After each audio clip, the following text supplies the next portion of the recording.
गौर से सुनिए दोस्तों, जीवन में जो सबसे बड़ी लड़ाई हम रोज रोज लड़ते हैं वह बाहर की दुनिया से नहीं बल्कि अपने ही भीतर से है। हमारी असली जंग किसी दुश्मन से, किसी परिस्थिति से या किसी इंसान से नहीं होती, बल्कि उस अदृश्य शक्ति से होती है जिसे हम मन कहते हैं। मन, ये वो सूक्ष्म सत्ता है जो हमें उठाती भी है और गिराती भी है। यही मन है जो इंसान को साधारण से असाधारण बना देता है, और यही मन है जो किसी को शिखर से नीचे गिराकर बर्बाद कर देता है। कभी आपने गौर किया है कि जब मन शांत और स्थिर होता है तो दुनिया कितनी सुंदर लगती है। साधारण सी चीज भी आनंद देती है। वही सूरज, वही आसमान, वही लोग, सब कुछ अच्छा लगता है।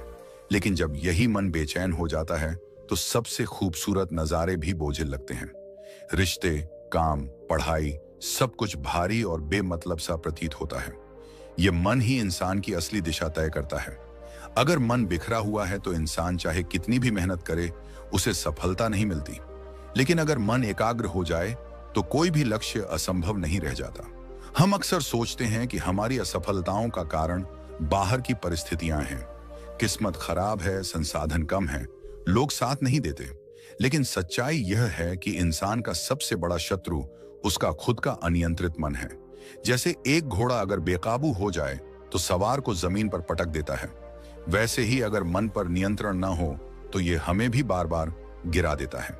यही कारण है कि हजारों साल पहले हमारे आर्षियों, संतों और दार्शनिकों ने कहा, जिसने मन जीत लिया उसने जग जीत लिया।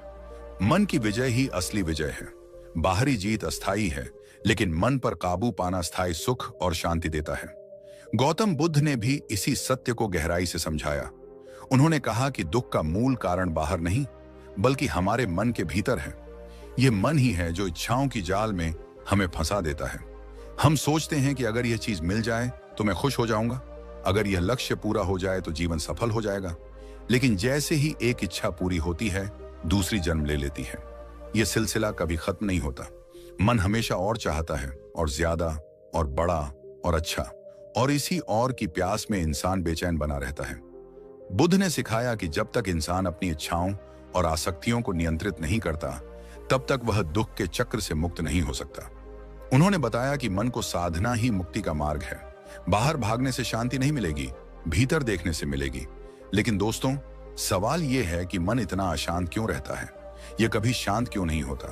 अगर आप ध्यान दें तो पाएंगे कि मन का स्वभाव ही चंचल है। जैसे हवा हमेशा चलती रहती है, वैसे ही मन हमेशा भागता रहता है।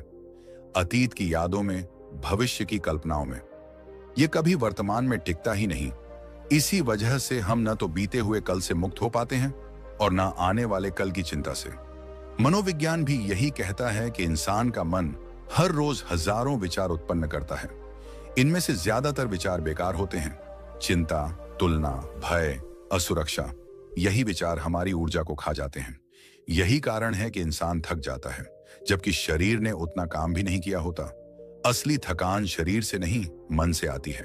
तर्क शास्त्रियों का मानना है कि मनुष्य तब तक स्वतंत्र नहीं हो सकता जब तक उसका मन स्वतंत्र न हो। अगर आपकी सोच पर आपका नियंत्रण नहीं है तो आप गुलाम हैं, चाहे दुनिया आपको कितना भी सफल क्यों न माने। असली स्वतंत्रता तब है जब आप अपनी भावनाओं और इच्छाओं के मालिक हों। जब आप तय करें कि कब गुस्सा करना है और कब शांत रहना है, कब बोलना है और कब चुप रहना है, कब हंसना है और कब गंभीर होना है। अगर यह सब मन अपने हिसाब से कराता है और आप बस कठपुतली बने रहते हैं, तो समझ लीजिए अभी आपने मन पर विजय नहीं पाई है। इतिहास के महान लोग हमेशा यही कहते आए हैं कि सफलता की कुंजी मन पर नियंत्रण में है। चाहे वह कोई योद्धा हो, कोई वैज्ञानिक हो या कोई योगी, सबने अपने अपने तरीके से मन को साधने की कोशिश की, क्योंकि बिना मन पर अधिकार पाए कोई भी महान काम संभव नहीं। हमारे ऋषि मुनियों ने इसके लिए अनेक साधनाएं विकसित की। ध्यान, प्राणायाम, संयम, ब्रह्मचर्य। उन्होंने कहा कि अगर इंसान अपने मन को अनुशासन में ले आए तो वह देवताओं से भी बड़ा बन सकता है, क्योंकि देवत्व बाहर से नहीं आता, वह भीतर से जागता है। सोचिए, अगर आपका मन हर समय आपकी आज्ञा माने तो आपका जीवन कैसा होगा? अगर आप तय करें कि आज मुझे पढ़ना है और मन बिना बहाने के पढ़ाई पर लग जाए, अगर आप सोचें कि मुझे सुबह जल्दी उठना है और मन बिना आलस के आपको जगा दे, अगर आप कहें कि मुझे गुस्सा नहीं करना और मन तुरंत शांत हो जाए तो आपकी जिंदगी में कितना बदलाव आ जाएगा। लेकिन आज हमारी हालत क्या है? हम कहते हैं कि मोबाइल नहीं चलाऊंगा, लेकिन आधे घंटे बाद खुद को उसी स्क्रीन में डूबा पाते हैं। हम सोचते हैं कि रात को जल्दी सोएंगे, लेकिन देर रात तक बेकार वीडियो देखते रहते हैं। हम ठानते हैं कि अब से गुस्सा कम करेंगे, लेकिन छोटी सी बात पर फट पड़ते हैं। इसका कारण यही है कि हम अपने मन के मालिक नहीं बल्कि गुलाम हैं। दोस्तों, असली महारथी वही है जो अपने मन का स्वामी बन जाए, जिसने अपने विचारों पर, अपनी भावनाओं पर, अपनी इच्छाओं पर नियंत्रण पा लिया। वही सच्चा विजेता है। बाकी सब जीत हार तो अस्थायी हैं। यही कारण है कि ध्यान, मेडिटेशन और आत्म जागरूकता, सेल्फ अवेयरनेस को सबसे बड़ा साधन माना गया है। जब आप शांत बैठते हैं, अपनी सांसों पर ध्यान देते हैं, तो धीरे धीरे मन स्थिर होने लगता है। शुरुआत में यह मुश्किल लगता है क्योंकि मन बार बार भागता है, लेकिन धैर्य और अभ्यास से यह संभव है। और जब मन स्थिर हो जाता है तो जीवन में एक अलग ही स्पष्टता आती है। निर्णय सही होने लगते हैं, रिश्तों में मिठास बढ़ती है, आत्मविश्वास मजबूत होता है। यही वह अवस्था है जहां इंसान वास्तव में स्वतंत्र होता है। दोस्तों, याद रखिए, जिस दिन आपने अपने मन को जीत लिया, उस दिन आपसे बड़ा विजेता कोई नहीं होगा। गौतम बुद्ध ने अपने जीवन से और अपने उपदेशों से यही सिखाया।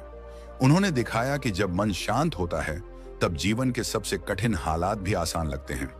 उन्होंने समझाया कि जब मन स्थिर हो जाता है, तो इंसान बाहरी सुख दुख से परे उठकर असली आनंद, असली स्वतंत्रता का अनुभव करता है। याद रखो, बाहर की दुनिया को बदलना मुश्किल है। हालात, लोग, परिस्थितियां हमारे बस में नहीं होती, लेकिन मन को बदलना हमारे बस में है। और जब मन बदल जाता है, तो हमारी पूरी दुनिया बदल जाती है। आपको एक उदाहरण देता हूं। मान लीजिए कि सुबह आप उठते ही नकारात्मक विचारों में डूब जाते हैं। आज का दिन खराब जाएगा, सब कुछ गलत होगा, तो आपका पूरा दिन उसी हिसाब से बिगड़ता चला जाएगा। लेकिन वही सुबह अगर आप मन को काबू में रखते हुए सकारात्मक सोच से शुरू करते हैं, आज का दिन अच्छा होगा, मैं चुनौतियों से लड़ सकता हूं, तो हालात चाहे कैसे भी हों, आप उन्हें संभाल लेते हैं। यानी दिन अच्छा या बुरा नहीं होता, बल्कि आपके मन की स्थिति उसे अच्छा या बुरा बना देती है। और यही है बुद्ध का संदेश, मन को साध लो, जीवन अपने आप साध जाएगा। दोस्तों, ये बात समझने वाली है कि मन एक तलवार की तरह है। अगर यह आपके कंट्रोल में है तो आप उससे महान काम कर सकते हो, लेकिन अगर यह आपके कंट्रोल से बाहर है तो यही तलवार आपको घायल कर देगी। मन को नियंत्रित करना जीवन का सबसे बड़ा विज्ञान है। इसलिए दोस्तों, अगला समय जो हम साथ बिताने जा रहे हैं, उसमें ध्यान से सुनिएगा, क्योंकि यह केवल ज्ञान की बातें नहीं होंगी, यह आपके जीवन की दिशा बदलने वाली सच्चाइयां होंगी। ये वे बातें हैं जिन्हें अपनाकर आप अपने भीतर की जंजीरों को तोड़ सकते हैं और अपने असली सामर्थ्य को जगाकर जीवन को एक नई ऊंचाई पर ले जा सकते हैं। दोस्तों, अभी तक हमने समझा कि इंसान का असली दुश्मन और असली साथी दोनों ही उसके भीतर छुपे हुए हैं, और उसका नाम है मन। अब सवाल उठता है कि आखिर इस मन को काबू में करना इतना जरूरी क्यों है? क्या वजह है कि बुद्ध जैसे महान आर्षी और संतों ने जीवन भर इसी पर ध्यान दिया? क्या वजह है कि आज भी आधुनिक विज्ञान और मनोविज्ञान, साइकोलॉजी यही कहता है कि अगर आप अपने विचारों को नियंत्रित कर लेंगे तो आप हर स्थिति में सफल हो सकते हैं? देखिए दोस्तों, यह मन ही है जो हमारे विचार पैदा करता है। यही विचार हमारी भावनाओं को जन्म देते हैं और यही भावनाएं आगे चलकर हमारे कर्मों में बदल जाती हैं। यानी आपकी पूरी जिंदगी, आपके पूरे जीवन की दिशा सिर्फ और सिर्फ इस मन पर निर्भर करती है। अगर मन नियंत्रित है तो विचार सकारात्मक होंगे, विचार सकारात्मक होंगे तो भावनाएं शांत होंगी, भावनाएं शांत होंगी तो आपके कर्म भी सही दिशा में होंगे और सही कर्म आपको सही परिणाम देंगे। लेकिन यदि मन बेकाबू है तो नकारात्मक विचार उठेंगे। नकारात्मक विचारों से गुस्सा, चिंता, मोह, लालच और ईर्ष्या जैसी भावनाएं पैदा होंगी, और जब भावनाएं ही विषैली होंगी तो कर्म भी गलत होंगे। गलत कर्म का नतीजा दुख, असफलता और पछतावा। आपने देखा होगा, कई बार लोग गुस्से में आकर ऐसे शब्द बोल देते हैं या ऐसे फैसले ले लेते हैं जिनका उन्हें जीवन भर पछतावा होता है। लेकिन वही इंसान अगर उस समय शांत मन से सोचता, थोड़ी देर रुककर मन को स्थिर करता, तो वही गलती कभी ना होती। यानी असली गलती हालात की नहीं थी, असली गलती थी अनियंत्रित मन की। इसलिए दोस्तों, मन को काबू करना केवल जरूरी नहीं बल्कि अनिवार्य है, क्योंकि अनियंत्रित मन का मतलब है दुखों का दरवाजा खोल देना और नियंत्रित मन का मतलब है शांति, ताकत और आत्मविश्वास का द्वार खोल देना। आपने गौर किया होगा, जब हम तनाव में होते हैं तो छोटी सी बात भी बहुत बड़ी लगती है। कभी कभी एक सामान्य सी समस्या पहाड़ जैसी भारी लगने लगती है, लेकिन जब मन शांत होता है तो वही समस्या बहुत छोटी और आसान लगने लगती है। समस्या वही है, हालात वही हैं, लेकिन फर्क सिर्फ इतना है कि मन की स्थिति बदल गई। यही कारण है कि बुद्ध कहते हैं, मन ही दुख का कारण है और मन ही सुख का कारण है। अर्थात सुख दुख बाहरी चीजों पर निर्भर नहीं करता, बल्कि आपके मन की स्थिति पर निर्भर करता है। अब दोस्तों, यहां एक बहुत जरूरी बात समझनी है, मन और दिमाग का फर्क। अक्सर लोग दोनों को एक ही समझ लेते हैं, लेकिन ये दोनों अलग हैं। दिमाग यानी ब्रेन एक वैज्ञानिक मशीन है। यह शरीर का अंग है जो तंत्रिकाओं, कोशिकाओं और विद्युत तरंगों से काम करता है। यह गणना करता है, तार्किक फैसले लेता है, योजनाएं बनाता है। आप इसे एक कंप्यूटर की तरह समझ सकते हैं। लेकिन मन यानी माइंड, ये कुछ अलग है। मन कोई भौतिक अंग नहीं है जिसे आप शरीर में कहीं ढूंढ पाएं। मन भावनाओं का घर है, इच्छाओं का स्रोत है, विचारों का कारखाना है। मन हर पल कुछ न कुछ सोचता रहता है, अच्छा भी, बुरा भी, वास्तविक भी, काल्पनिक भी। अब सोचिए, अगर आपका मन बिखरा हुआ है तो दिमाग भी सही फैसले नहीं ले पाएगा। जैसे कि कोई कंप्यूटर हो जिसमें वायरस भर गए हों। भले ही उसका सिस्टम कितना भी तेज हो, लेकिन अगर वायरस है तो आउटपुट गड़बड़ होगा। ठीक वैसे ही दिमाग कितना भी तेज क्यों ना हो, अगर मन अस्थिर है तो फैसले गलत होंगे। आपने कई बार देखा होगा कि पढ़े लिखे समझदार लोग भी छोटी सी परिस्थिति में गलत कदम उठा लेते हैं। ये उनकी बुद्धिमत्ता की कमी नहीं होती, बल्कि उस समय मन पर नियंत्रण न होने की वजह से होता है। मन दिमाग को दिशा देता है। अगर मन शांत और केंद्रित है तो दिमाग भी सही दिशा में काम करेगा। लेकिन अगर मन लालच, गुस्से या डर में डूबा है तो दिमाग भी उसी के हिसाब से गलत दिशा में चल पड़ेगा। यानी दिमाग नौका है और मन नाविक है। नौका कितनी भी मजबूत क्यों ना हो, अगर नाविक भ्रमित है तो नौका भटक जाएगी। लेकिन अगर नाविक सटीक और जागरूक है तो तूफान आने पर भी नौका किनारे तक पहुंच जाएगी। अब आप ही सोचिए, असली नियंत्रण किसके हाथ में होना चाहिए, दिमाग के या मन के? स्पष्ट है, मन के, क्योंकि मन ही वह शक्ति है जो दिमाग को नियंत्रित करती है। इसलिए दोस्तों, हमें यह बात समझनी होगी कि मन और दिमाग दोनों की भूमिका अलग अलग है। दिमाग सोचता है, लेकिन मन निर्णय करवाता है। दिमाग विश्लेषण करता है, लेकिन मन दिशा देता है। और अगर मन अस्थिर है तो सबसे बड़ा वैज्ञानिक दिमाग भी गलत राह पर चला जाएगा। यही कारण है कि बुद्ध ने अपने शिष्यों को सबसे पहले मन को साधने की शिक्षा दी, क्योंकि जब मन शांत हो जाता है तो दिमाग अपने आप सही दिशा में काम करने लगता है। और जब दिमाग और मन दोनों संतुलन में होते हैं, तभी इंसान महान बनता है। दोस्तों, जरा सोचकर देखिए, आप किसी इम्तिहान की तैयारी कर रहे हो, दिमाग में सारी जानकारी है, आपने सब कुछ पढ़ा है, लेकिन अगर परीक्षा के समय आपका मन डर और चिंता से भर गया तो दिमाग ब्लैंक हो जाएगा, आपको कुछ भी याद नहीं आएगा। यहां असफलता का कारण दिमाग की कमी नहीं, बल्कि मन की कमजोरी थी। इसी तरह एक व्यापारी कोई बड़ा सौदा करने जाता है।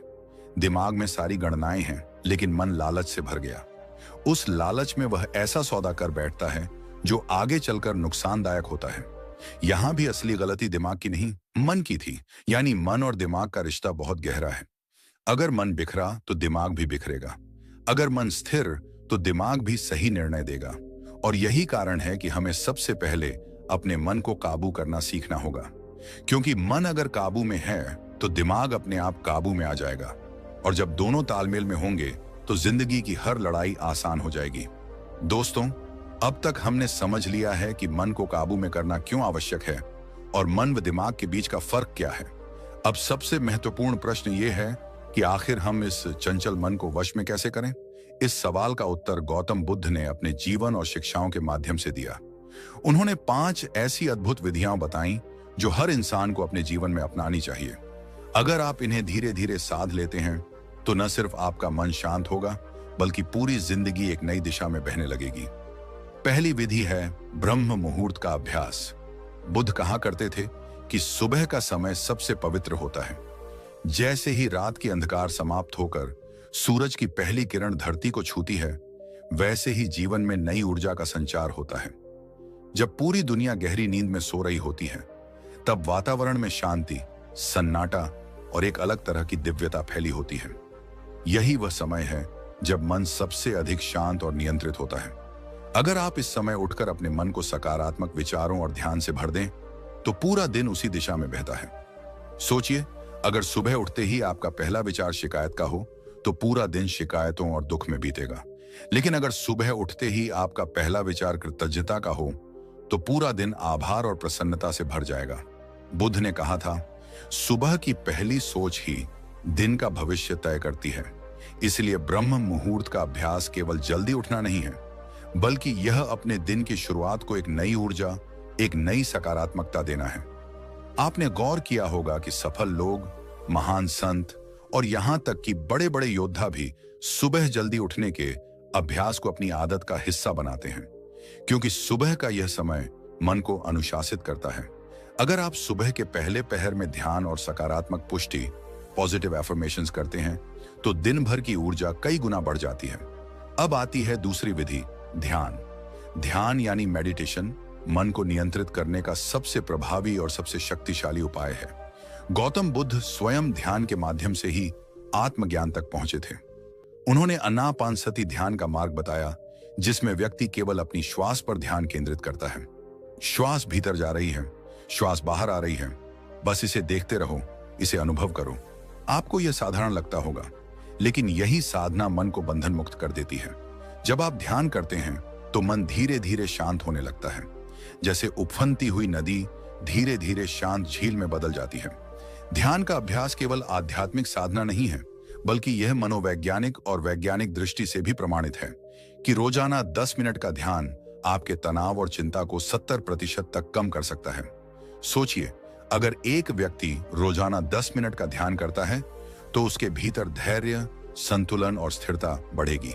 छोटी छोटी बातें उसे विचलित नहीं करेंगी। उसकी निर्णय लेने की क्षमता मजबूत होगी और यही शक्ति उसे जीवन की हर चुनौती का सामना करने लायक बना देगी। तीसरी विधि है मौन साधना। आज के समय में लोग बिना सोचे समझे बहुत ज्यादा बोलते हैं। मोबाइल और सोशल मीडिया ने तो बोलने का यह क्रम और भी तेज कर दिया है। लेकिन क्या आपने गौर किया है कि जितना अधिक हम बोलते हैं, उतना ही हमारा मन और दिमाग थक जाता है।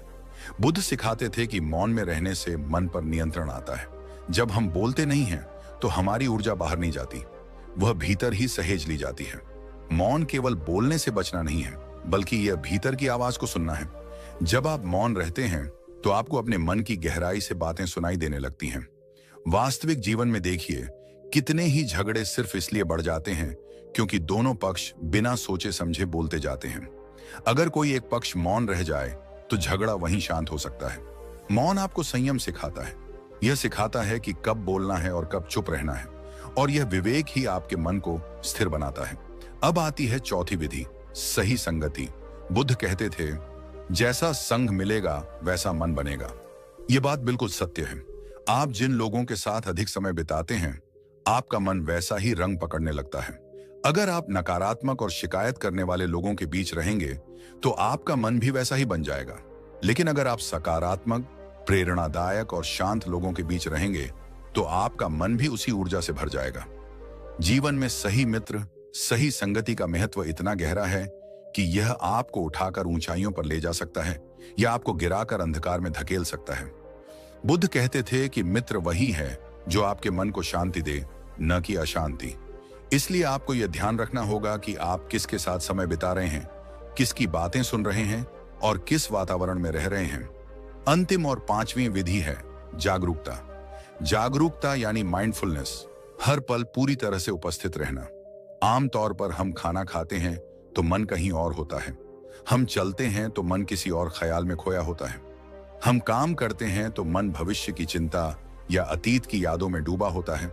बुद्ध ने कहा था, वर्तमान क्षण ही वास्तविक है। अतीत बीत चुका है, भविष्य अभी आया नहीं है। जो हमारे पास है वह केवल यह वर्तमान पल है, और अगर हम इसे पूरी जागरूकता के साथ जी लें, तो जीवन में गलतियां बहुत कम हो जाएंगी। सोचिए, आप खाना खा रहे हैं और पूरी जागरूकता के साथ हर निवाले का स्वाद ले रहे हैं। यह न केवल आपको मानसिक शांति देगा, बल्कि शारीरिक स्वास्थ्य भी सुधरेगा। आप काम कर रहे हैं और पूरी एकाग्रता के साथ वही काम कर रहे हैं, तो परिणाम 100% बेहतर होंगे। यानी जागरूकता मन को बार बार वर्तमान क्षण में लाने की कला है, और यही कला मन को बिखरने से बचाती है। तो दोस्तों, यह हैं वे 5 अद्भुत विधियां जिन्हें बुद्ध ने सिखाया। ब्रह्म मुहूर्त का अभ्यास, ध्यान, मौन साधना, सही संगति और जागरूकता। ये पांचों विधियां मिलकर मन को काबू करने की संपूर्ण प्रक्रिया बनाती हैं। अगर आप इनका अभ्यास करते हैं तो धीरे धीरे आपका मन बेकाबू घोड़े से बदलकर प्रशिक्षित घोड़ा बन जाएगा, जो आपको जीवन की मंजिल तक पहुंचा देगा। याद रखिए, मन को जीतना ही असली विजय है, और जब आप अपने मन पर विजय पालेंगे, तब यह संसार की कोई भी शक्ति आपको विचलित नहीं कर पाएगी। दोस्तों, अब सवाल यह उठता है कि जब हम मन को काबू में करने की इन 5 विधियों को अपने जीवन में उतारते हैं, तो असल में जीवन में क्या परिवर्तन आता है? क्या वाकई यह हमें वैसा ही बदल सकता है जैसा गौतम बुद्ध ने कहा था? उत्तर है हाँ। मन के नियंत्रण के बाद जो परिवर्तन आते हैं, वे इतने गहरे और अद्भुत होते हैं कि आप खुद हैरान रह जाएंगे। सबसे पहला बदलाव होगा तनाव, गुस्सा और डर का कम होना। आपने अनुभव किया होगा कि आज की तेज रफ्तार जिंदगी में सबसे बड़ी बीमारी तनाव है।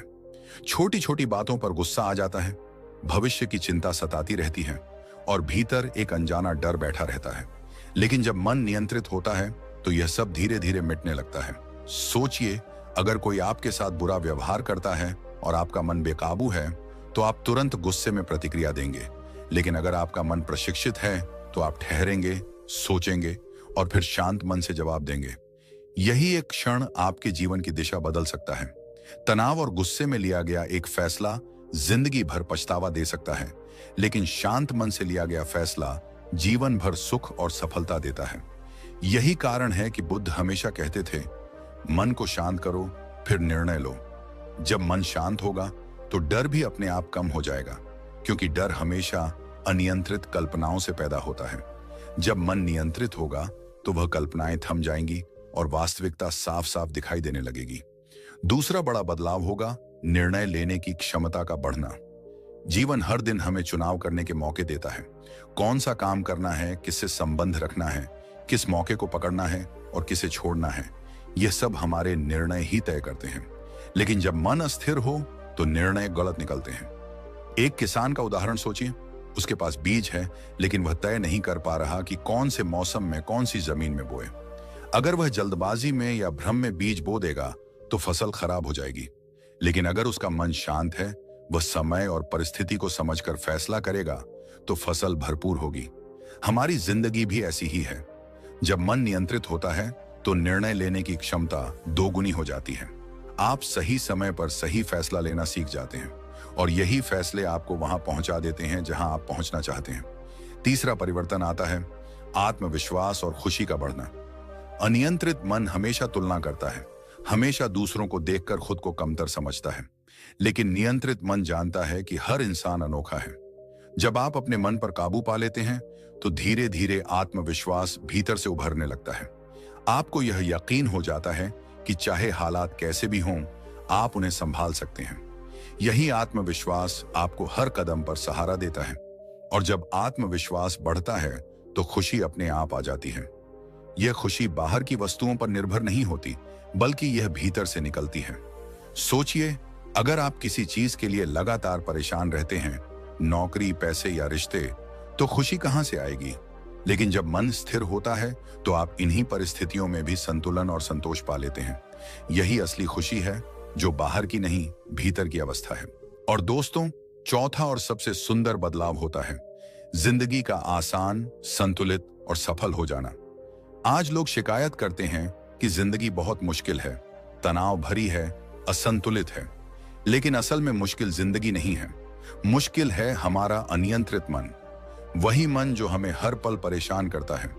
जब आप ब्रह्म मुहूर्त का अभ्यास करते हैं, ध्यान में बैठते हैं, मौन साधना करते हैं, सही संगति चुनते हैं और हर पल जागरूक रहते हैं, तब धीरे धीरे आपका जीवन एक सरल धारा की तरह बहने लगता है। समस्याएं आती हैं, लेकिन वे आपको तोड़ती नहीं हैं। आप उन्हें संतुलन से संभाल लेते हैं। यही संतुलन आपको सफलता की ओर भी ले जाता है। क्योंकि याद रखिए, सफलता सिर्फ मेहनत करने से नहीं मिलती, सफलता सही दिशा और सही मनोस्थिति से मिलती है। और वह मनोस्थिति तब आती है जब मन आपके नियंत्रण में हो। अब जरा कल्पना कीजिए, एक ऐसा जीवन जहां आपको छोटी छोटी बातों पर गुस्सा ना आए, जहां आप हर परिस्थिति में संतुलित रह सकें, जहां डर और चिंता आपका पीछा छोड़ दें, जहां हर दिन आत्मविश्वास और खुशी से भरा हो। क्या यह जीवन खूबसूरत नहीं होगा? यही जीवन आपको तब मिलेगा जब आप मन को नियंत्रित करने की बुद्ध की विधियों को अपनाएंगे। बुद्ध कहते थे, जिसने अपने मन को जीत लिया उसने पूरी दुनिया जीत ली। और सच यही है, जब मन काबू में है तो रिश्ते भी मीठे हो जाते हैं, काम भी आसान हो जाता है और जीवन भी सुंदर हो जाता है। यह बदलाव धीरे धीरे आता है। शुरू में आपको कठिन लगेगा, कभी लगेगा कि ध्यान नहीं हो रहा, कभी लगेगा कि मौन साधना बोरिंग है, कभी लगेगा कि संगति बदलना आसान नहीं। लेकिन जैसे जैसे आप अभ्यास करते रहेंगे, वैसे वैसे मन मजबूत होगा। जैसे एक लोहार दिन प्रतिदिन हथौड़े से चोट करता है और लोहे को आकार देता है, वैसे ही आप इन विधियों से अपने मन को आकार देंगे। और जब मन नया आकार लेगा तो जीवन भी नया आकार ले लेगा। तो दोस्तों, यही है जीवन में बदलाव का असली रहस्य। जब मन नियंत्रित होगा, तनाव, गुस्सा और डर कम होगा। जब मन नियंत्रित होगा, निर्णय लेने की शक्ति बढ़ेगी। जब मन नियंत्रित होगा, आत्मविश्वास और खुशी भीतर से फूटेगी। और जब मन नियंत्रित होगा, जिंदगी संतुलित, आसान और सफल बन जाएगी। यह बदलाव कोई कल्पना नहीं है, यह सच्चाई है। इसे बुद्ध ने जीकर दिखाया, उनके अनुयायियों ने जीकर दिखाया, और आज भी लाखों लोग इसे अपनाकर अपने जीवन को बदल रहे हैं। मन को लेकर जितना कहा गया है, उतना शायद ही किसी और विषय पर कहा गया हो। हर युग, हर सभ्यता और हर महान चिंतक ने एक ही आवाज में यही बात दोहराई है कि मन ही हमारी तकदीर गढ़ता है।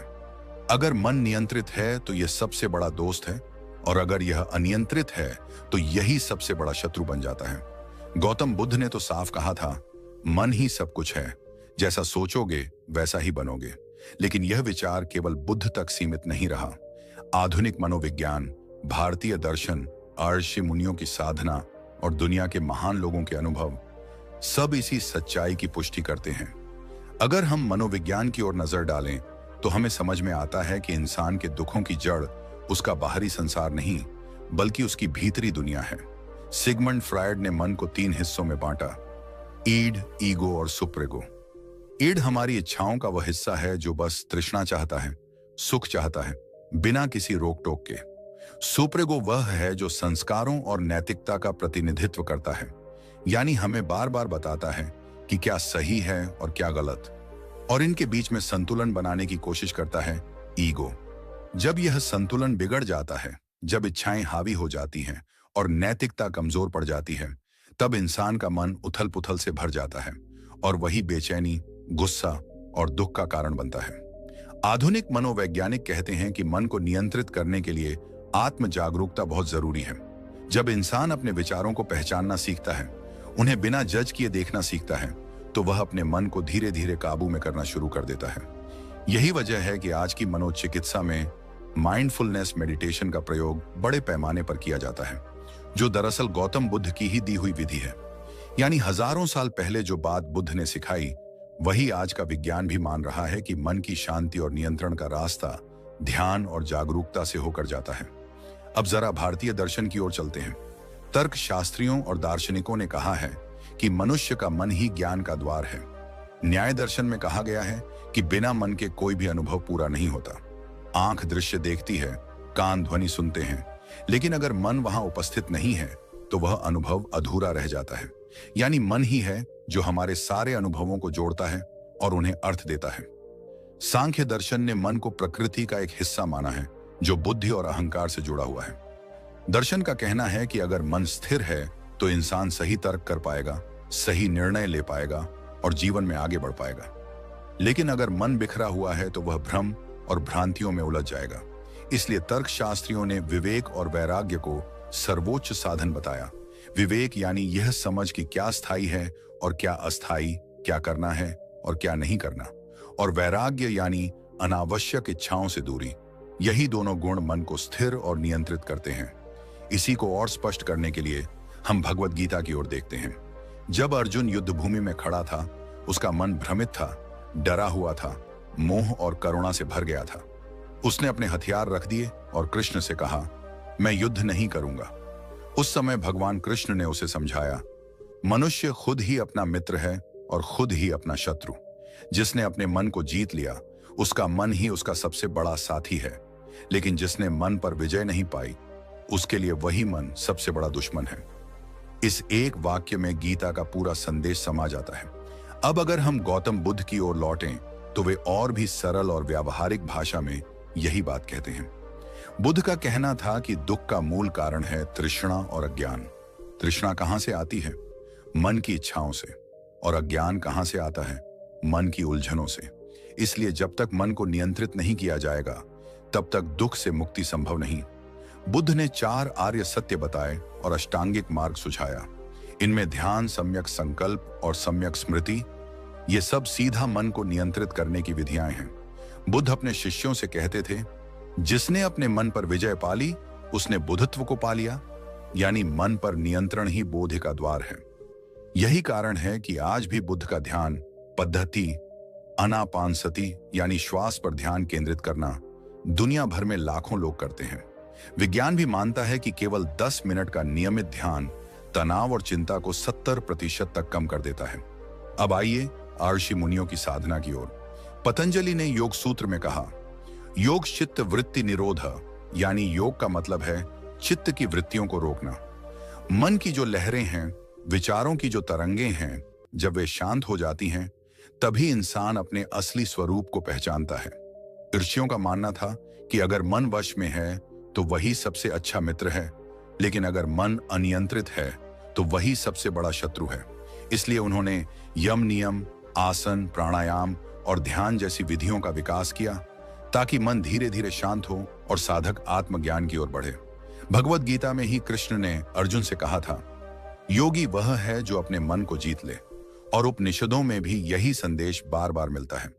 कठोपनिषद में यमराज नचिकेता से कहते हैं, मनुष्य का शरीर रथ है, इंद्रियां घोड़े हैं, बुद्धि सारथी है और मन लगाम है। अगर लगाम मजबूत है तो घोड़े सही दिशा में चलते हैं, और अगर लगाम कमजोर है तो घोड़े बेकाबू होकर रथ को कहीं भी ले जाते हैं। यह प्रतीक बताता है कि अगर मन नियंत्रित है तो पूरा जीवन संतुलित रहेगा। अब बात करते हैं आधुनिक युग के महान लोगों की। महात्मा गांधी कहते थे, मनुष्य वही है जो उसके विचार उसे बनाते हैं। अगर विचार अच्छे हैं, सकारात्मक हैं, तो इंसान महान बन सकता है, और अगर विचार नकारात्मक हैं तो वही उसे नीचे गिरा देंगे। स्वामी विवेकानंद बार बार युवाओं से कहते थे, जिसने अपने मन पर विजय पा ली, उसके लिए कुछ भी असंभव नहीं। वे मानते थे कि मनुष्य की असली शक्ति बाहरी साधनों में नहीं, बल्कि उसके नियंत्रित मन में है। वैज्ञानिक भी इस तथ्य को मानते हैं। अल्बर्ट आइंस्टीन ने कहा था, एकाग्र मन सबसे बड़ी शक्ति है। यही शक्ति खोज, आविष्कार और महान कार्यों की जड़ है। यानी विज्ञान भी वही कह रहा है जो ऋषि मुनि और दार्शनिक हजारों साल पहले कह चुके हैं। इतिहास गवाह है कि जिन लोगों ने अपने मन पर विजय पाई, उन्होंने ही महान काम किए। चाहे वह बुद्ध हों, जिन्होंने ज्ञान का मार्ग दिखाया, महावीर हों, जिन्होंने अहिंसा का संदेश दिया, विवेकानंद हों, जिन्होंने युवाओं में आत्मविश्वास जगाया, या गांधी हों, जिन्होंने सत्य और अहिंसा से आजादी का संग्राम जीता। इन सभी के जीवन का रहस्य एक ही था, नियंत्रित और एकाग्र मन। तो कुल मिलाकर मनोविज्ञान, तर्कशास्त्र, दर्शन, गौतम बुद्ध, ऋषि मुनि और महान लोगों का अनुभव सब यही कहते हैं कि मन को साधो।